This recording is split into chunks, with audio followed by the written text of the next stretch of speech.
అందరికీ నమస్కారం. కాలభైరవాష్టకం. దేవరాజ సేవ్యమాన పావనాగ్రి పంకజం వ్యాళయజ్ఞ సూత్రవింద శేఖరం కృపాకరం నారదాది యోగి వృంద వందితం దిగంబరం కాశికాపురాదినాథ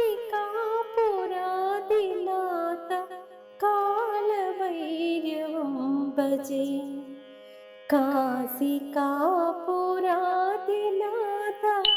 కాలభైరవం భజే. చూడండి, ఈ శ్లోకానికి ఎంత మంచి అర్థం ఉందంటే చూడండి, దేవరాజ సేవ్యమాన పావనాగ్రి పంకజం అంటే ఇంద్రుడి చేత పూజించబడే పవిత్ర పాదపద్మములు కలవాడు అని అర్థం అన్నమాట ఇక్కడ.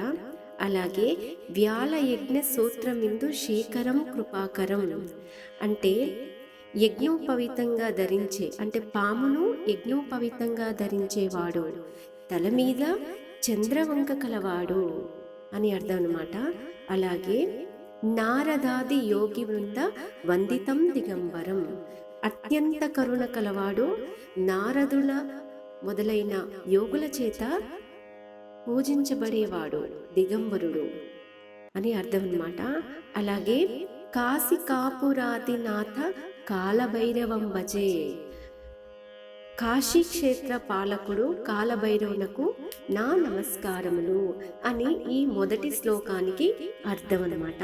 అలాగే రెండో శ్లోకం అన్నమాట. ఇప్పుడు భానుకోటి భాస్వరం భవాబ్ది తారకం పరం నీలకంఠమిస్మితార్థ దాయకం త్రిలోచనం కాలకాల మంబుజాక్ష మస్త శూన్యమక్షరం కాశికాపురాధినాథ కాలభైరవం భజే.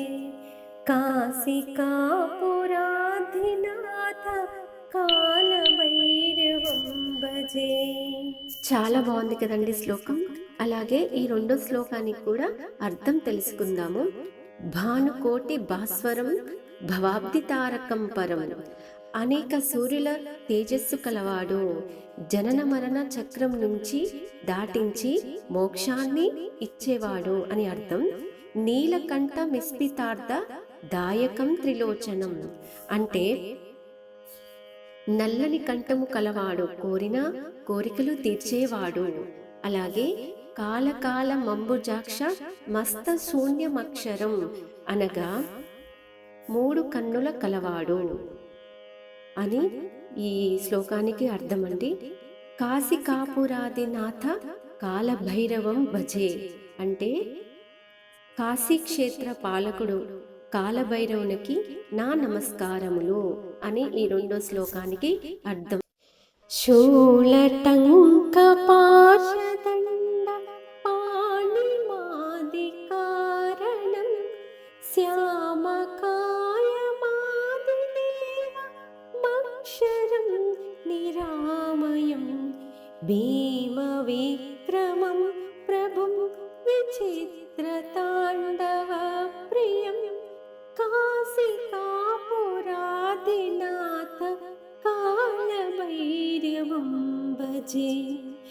కాశికాపురాదినాథ కాలభైరవం భజే. మూడో శ్లోకానికి కూడా మనము అర్థం తెలుసుకుందామండి. చూడండి, శూలటంక పాశదండ పాణిమాది కారణం అంటే త్రిశూలాన్ని, కట్వాయుధాన్ని, వరుణ పాశాన్ని దండగా ధరించిన వాడు ఆదిదేవుడు. అలాగే శ్యామకాయ మాదిదేవ మక్షరం నిరామయం అంటే నల్లని శరీరం కలవాడు, నాశనం లేనివాడు అని అర్థం. అలాగే భీమ విక్రమం ప్రభు విచిత్ర తాండవ ప్రియం అలాగే భయంకరమైన పరాక్రమం కలవాడు, వింత తాండవం చేసేవాడు అని అర్థం అన్నమాట.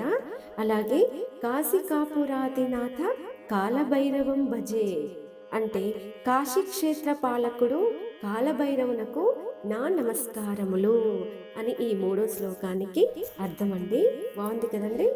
భుక్తి ముక్తి దాయకం ప్రశస్త చారు విగ్రహం భక్తవత్సలం స్థితం సమస్తలోక విగ్రహం నిక్విన మనోజ్ఞ హేమ కింకిణీ లసత్కటిం కాశికాపురాధినాథ కాలభైరవం భజే. కాశికాపురాధినాథ కాలభైరవం భజే. అలాగే ఇక్కడ 4వ శ్లోకానికి కూడా అర్థం తెలుసుకుందామండి. భుక్తి ముక్తిదాయకం ప్రశస్త చారు విగ్రహం అనగా ఇహలోక సౌఖ్యములను మోక్షాన్ని ఇచ్చేవాడు, గొప్ప అందమైన ఆకారం కలవాడు. అలాగే భక్తవత్సలం స్థితం సమస్తలోక విగ్రహం అంటే భక్తులను బిడ్డలుగా చూసుకునేవాడు, స్థిరంగా నిలిచినవాడు.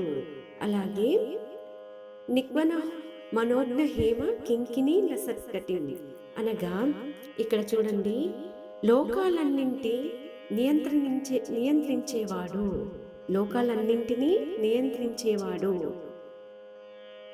ఇంపైన ధ్వనులు చేసే మువ్వల వడ్డానము ధరించినవాడు అని ఈ శ్లోకానికి అర్థమండి.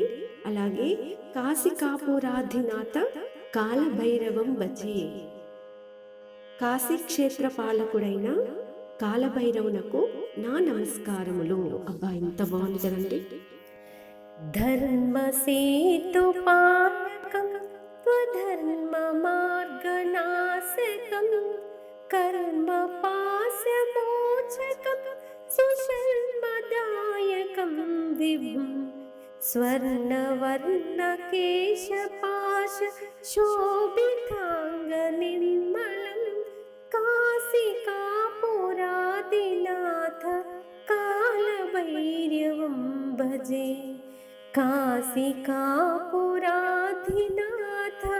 కాలభైరవం భజే. ఇప్పుడు మనము 5వ శ్లోకానికి కూడా అర్థం తెలుసుకుందామండి. ధర్మసేతు పాలకం త్వధర్మ మార్గ నాశకం అంటే ధర్మ మార్గాన్ని కాపాడుతూ అధర్మపరులను నాశనం చేసేవాడు అని అర్థం అన్నమాట. అలాగే కర్మపాశ మోచకం సుశర్మదాయకం విభుం అంటే కర్మబంధాలను నశింపజేస్తూ మంచి శుభాలను అందజేసేవాడు అని అర్థం అన్నమాట. అలాగే స్వర్ణవర్ణ శేషపాశ శోభితాబ్జ మండలం అంటే చూడండి, ఇక్కడ బంగారు రంగు శరీరంపై పాములనే తాళ్ళుగా ధరించినవాడు. అలాగే కాశికాపురాధినాథ కాలభైరవం భజే. కాశీక్షేత్ర పాలకుడైన ఆ కాలభైరవునకు నా నమస్కారములు. ఎంత బాగుంది కదా. రత్న పాదుకా ప్రభావిరామ పాదయుగ్మకం నిత్యమద్వితీయమిష్టదైవతం నిరంజనం మృత్యుదర్పణాసనం करालद्रंस्तभूषणं काशिकापुराधिनाथ कालभैरवं भजे. కాశికాపురాధినాథ కాలభైరవం భజే. ఇప్పుడు 6వ శ్లోకానికి కూడా అర్థం తెలుసుకుందామండి. రత్నపాదుక ప్రభావి రామపాద యుగ్మకం అనగా రత్నాల లాంటి పాదరక్షకుల వెలుగు వల్ల అందమైన పాదాలు కలవాడు అని అర్థం అన్నమాట. అలాగే నిత్యమద్వితీయమిష్ట దైవతం నిరంజనం అనగా నిత్యుడు అద్వితీయుడు అందరికీ ఇష్టదేవుడుగా ఉండేవాడు అని అర్థం అన్నమాట. అలాగే మృత్యుదర్పనాశనం కరాల దంష్టభూషణం అనగా ఇక్కడ చూడండి, మృత్యుదేవత గర్వాన్ని నశింపజేసేవాడు, ఆ దేవత భయంకరమైన కోరల నుంచి విడిపించేవాడు అని అర్థం అన్నమాట. అలాగే కాశికాపురాధినాథ కాలభైరవం భజే. కాశీక్షేత్ర పాలకుడైన కాలభైరవునకు నా నమస్కారములు. ఎంత బాగుంది కదండి. ఇలా ప్రతి స్తోత్రానికి అర్థం తెలుసుకుని పాడితే మనకి ఎంత పెద్ద శ్లోకమైనా ఈజీగా వస్తుందండి. మనకి టైం కూడా తెలియదు. సో ఇలా ఈ విధంగా నేర్చుకోండి, తప్పకుండా మీరు ఎంత పెద్ద శ్లోకమైనా పాడగలుగుతారు.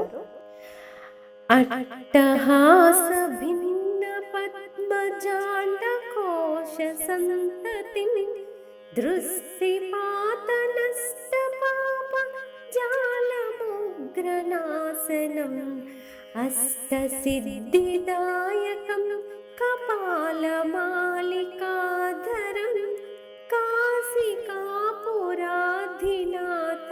కాలభైరవం భజే. కాశికాపురాధినాథ కాలభైరవం భజే. ఇప్పుడు మనము 7 శ్లోకానికి కూడా అర్థం తెలుసుకుందామండి. అట్టహాస భిన్న పద్మ జాండకోశ సంతతి అనగా బ్రహ్మాండాల సమూహాన్ని తన అట్టహాసంతో పేల్చివేసే ప్రళయకారుడు అని అర్థం అన్నమాట.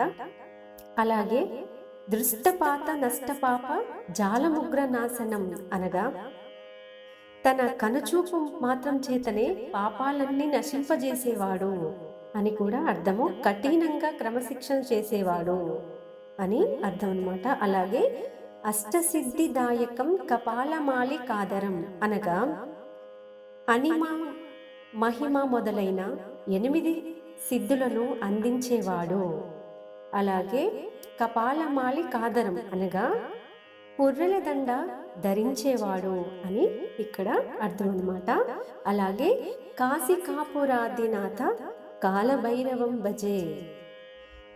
కాశీక్షేత్ర పాలకుడైన కాలభైరవునకు నా నమస్కారములు.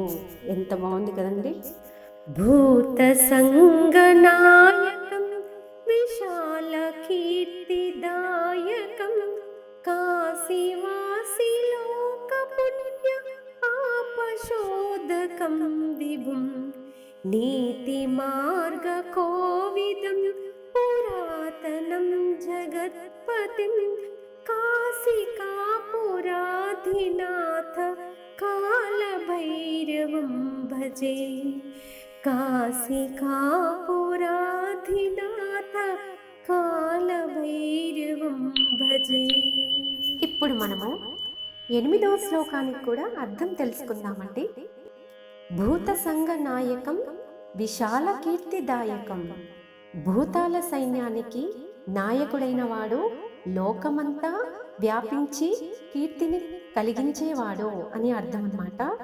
కాశీవాసి లోకపుణ్య పాపశోధకం విభుం అనగా కాశీలో స్థిరపడే లోకుల పాపపుణ్యాలను శోధిస్తూ వాళ్లకు తగిన పుణ్యఫలాన్ని అందించేవాడు అని అర్థం అన్నమాట.